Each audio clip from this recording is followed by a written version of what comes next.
تو جو بھی آپ کا آپ پرائیویٹ گئے تھے یا سرکاری اسکیم سے گئے تھے، جو بھی آپ کا ہوٹل ہوگا یا عزیزیہ میں بلڈنگ ہوگی، اس کے بعد اس کے پاس شٹل سروس ہوگی جو آپ کو ملی ہوگی، آپ اس میں بیٹھ کے حرم پہنچ جائیں گے۔ اب حرم اس کے بارے میں ایک یہ بات بہت سے علماء سے سنی ہے کہ کعبے کے اوپر جب آپ کی پہلی نظر پڑتی ہے، اس ٹائم پہ جو آپ جائز دعائیں مانگتے ہیں وہ ان کو قبولیت کا درجہ ملتا ہے۔ تو اس میں ایک طریقہ یہ ہوتا ہے کہ جب آپ کو رہائش الوکیٹ ہوگی ہے تو آپ تھوڑا سا ریسرچ کر لیں کہ جس جگہ آپ کا ہوٹل ہے وہاں سے جب آپ حرم جائیں گے تو کون سے گیٹ سے آپ کو اندر جانا ہے، اور اس سے گیٹ سے اندر داخل ہونے کے بعد جو خانہ کعبہ اس تک پہنچنے کا راستہ کس طرح سے ہوگا۔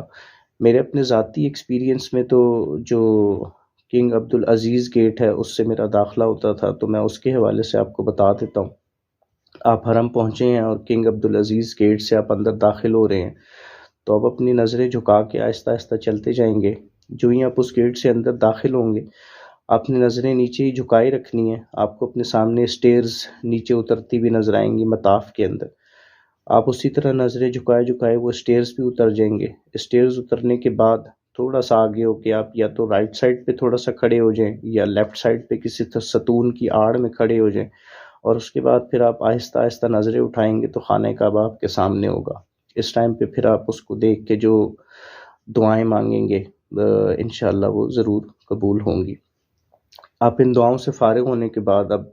جو عمرے کا دوسرا فرض ہے طواف، اس کی طرف آپ نے آنا ہے۔ تو طواف جو شروع کرنا ہے وہ آپ نے حجر اسود سے شروع کرنا ہوتا ہے۔ آپ اگر مطاف میں ہیں تو آپ کو قبلے کی طرف خانہ کعبہ کی طرف دیکھ کے آپ کو آئیڈیا ہوگا کہ حجر اسود کس طرف ہے۔ جو اس کا حجر اسود والا کونا ہوتا ہے اس کے بالکل اپوزٹ ڈائریکشن میں سبز رنگ کی لائٹس بھی لگی ہوتی ہیں، یہی نشاندہی کرنے کے لیے کہ یہاں اس کے اپوزٹ جو ہے وہ حجر اسود والا کارنر ہے خانہ کعبہ کا۔ اب اگر آپ رش کی وجہ سے مطاف میں نہیں جا سکے، آپ پہلی منزل پہ گئے ہیں یا دوسری منزل پہ گئے ہیں، تیسری منزل پہ گئے ہیں، دوسری اور تیسری منزل سے جو ہے وہ خانہ کعبہ کے نظر آنے کے چانسز بھی کم ہوتے ہیں، تو وہاں پہ پہلی منزل، دوسری منزل، تیسری منزل، اس میں بھی حجر اسود کی اپوزٹ سائڈ پہ گرین کلر کی بڑی بڑی لائٹس لگی ہوتی ہیں، وہاں لکھا ہوا بھی ہوتا ہے کہ طواف سٹارٹ کرنے کی جگہ یہاں سے۔ تو آپ لوگ حجر اسود کی بالکل سیدھ میں جب پہنچ جائیں گے، آپ پہلی منزل پہ ہیں تو آپ کو ان سبز لائٹوں سے آپ کو اندازہ ہو جائے گا کہ حجر اسود کس طرف ہے۔ اگر آپ مطاف میں ہیں تو بھی آپ کو ان سبز لائٹوں سے یا خانہ کعبہ کی طرف دیکھتے ہوئے آئیڈیا ہو جائے گا کہ حجر اسود کہاں پہ ہے۔ اب حجر اسود کی بالکل سیدھ میں پہنچیں گے، اور اس کی بالکل سیدھ میں پہنچنے کے بعد جو مرد حضرات ہیں وہ استباء کر لیں گے۔ استباء کا مطلب ہوتا ہے کہ جو آپ نے اپنا دہانہ کندھا ہے وہ ننگا کرنا ہوتا ہے، یعنی کہ آپ نے جو طواف کی جو چادر آپ نے اوڑھی ہوئی ہے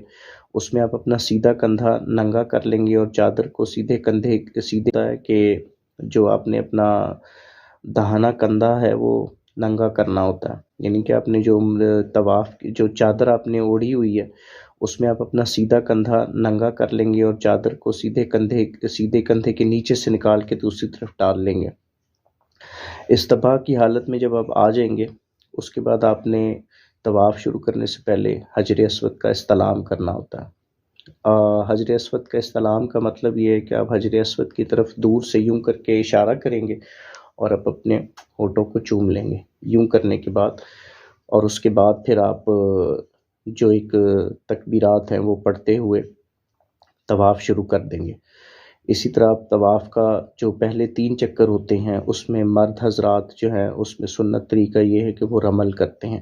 رمل کرنے کا مطلب یہ ہوتا ہے کہ آپ اپنا سینہ چوڑا کر کے اور تھوڑا سا تیز اسپیڈ میں چلتے ہیں۔ تو عمرے کے اندر جو طواف ہے اس میں پہلے 3 چکروں میں رمل کرنا سنت ہے، اور باقی جو 4 چکر ہیں اس میں رمل نہ کرنا سنت ہے۔ تو اب رش کی وجہ سے اگر آپ کو جگہ نہیں مل رہی تو پھر ضروری نہیں ہے کہ آپ کسی کو تکلیف پہنچاتے ہوئے رمل کرنے کی کوشش کریں۔ تو یہ طواف کا ہر چکر کمپلیٹ ہونے کے بعد آپ نے اسی طرح حجر اسود کا استلام کرنا ہے۔ تو اس طرح جب آپ کے طواف کے 7 چکر پورے ہوں گے، 7ویں چکر کے بعد آپ جو استلام کریں گے وہ 8واں استلام ہوگا۔ جب آپ 7 چکر پورے کر لیں گے، 8واں استلام ہو جائے گا، تو یہ آپ کا طواف پورا ہو چکا ہے۔ اب طواف پورا کرنے کے بعد آپ نے دیکھنا یہ ہے کہ ایسی جگہ، یہ طواف کے جو 2 نفل ہوتے ہیں جو واجب ہوتے ہیں وہ پڑھنے ہیں، ایسی جگہ پڑھنے ہیں جہاں مقام ابراہیم آپ کے اور خانہ کعبہ کے درمیان میں آ رہا ہو۔ ایسی جگہ مل جائے تو اچھی بات ہے، اگر نہیں مل رہی تو پھر جہاں آپ کو جگہ ملتی ہے تھوڑا سا پیچھے ہو کے، جو لوگ طواف کر رہے ہیں ایسی جگہ نفل نہیں پڑھنے کہ ان کو طواف کرنے میں مشکل ہو، مناسب سی جگہ ڈھونڈ کے وہاں آپ طواف کے 2 نفل پڑھ لیں گے، اور طواف کے نفل پڑھنے کے بعد آپ پھر آب زمزم پئیں گے۔ آب زمزم پینے کے بعد پھر آپ نے صفا مروہ کی سعی کے لیے جانا ہے جو عمرے کا واجب ہوتا ہے۔ آب زمزم آپ نے جب پی لیا اور اس کے بعد آپ صفا اور مروہ کی طرف سعی کے لیے جا رہے ہیں، تو وہاں پہ بورڈز بھی لگے ہوتے ہیں، نشاندہی ہو رہی ہوتی ہے طواف سے جب آپ فری ہوتے ہیں، جہاں آپ کا چکر ختم ہوتا ہے آپ نفل پڑھتے ہیں، وہاں بورڈز لگے ہوئے ہوتے ہیں کہ صفا مروہ کا راستہ وہ بتا رہے ہوتے ہیں، تیر بنے، تو وہاں سے آپ نے جانا ہے صفا کی طرف، اور صفا کی طرف جاتے ہوئے آپ نے حجر اسود کی طرف دیکھتے ہوئے 9واں استلام کرنا ہے، اسی طرح جس طرح پہلے 8 کیے تھے اس کی طرف دیکھتے ہوئے 9واں استلام کرنا ہے، اور پھر آپ نے صفا کی طرف جانا ہے۔ آپ جب صفا پہ پہنچیں گے پھر آپ نے صفا مروہ کی سعی میں جو ہے وہ 7 چکر ہوتے ہیں، اور یہاں پہ جو دھیان میں رکھنے والی بات ہے وہ یہ ہے کہ جب آپ صفا سے مروہ کی طرف جائیں گے تو یہ 1 چکر ہو جائے گا، مروہ سے صفا کی طرف آئیں گے تو یہ دوسرا چکر ہو جائے گا۔ اس طرح آپ صفا سے شروع کریں گے تو جب آپ کے سعی کے 7 چکر پورے ہوں گے تو آپ مروہ کے اوپر، مروہ کے مقام پہ موجود ہوں گے۔ سعی کے یہ جو 7 چکر ہوتے ہیں، اس میں جس جگہ آپ یہ سعی کر رہے ہوں گے، آپ اگر روف کی طرف دیکھیں گے تو اس پورے ایریے میں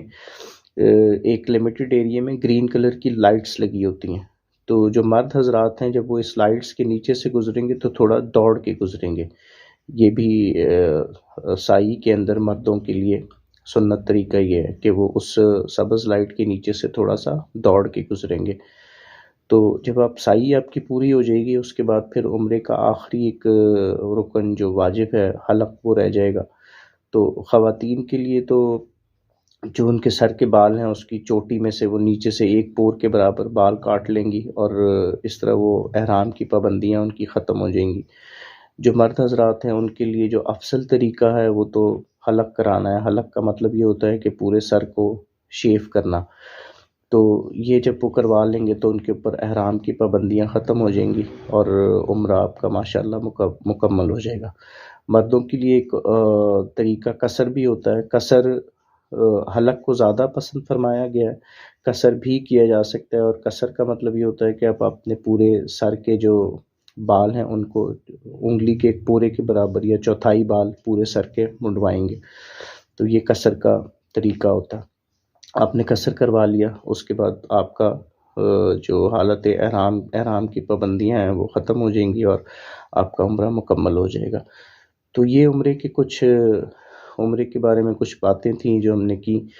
باقی آپ بھی جن جن مکاتب فکر سے تعلق رکھتے ہیں عمرے کے بارے میں، جو بھی آپ کے شرعی سوال ہوں کہ کیا چیز پڑھنی چاہیے، اس کی نیت کیا کرنی چاہیے، کس طرح کرنا چاہیے، وہ لازمی اپنے جس بھی مکاتب فکر سے آپ تعلق رکھتے ہیں اپنے علماء سے سوال کریں۔ ہمارا بھی جو فیس بک واٹس ایپ کا جو گروپ بنا ہوا ہے اس میں بھی علماء ایڈ ہیں، آپ اس میں آ کے ان سے بھی سوال کر سکتے ہیں۔ باقی ایک چیز، جب آپ طواف کے چکر لگا رہے ہوتے ہیں تو رکن یمانی سے حجر اسود تک کا جو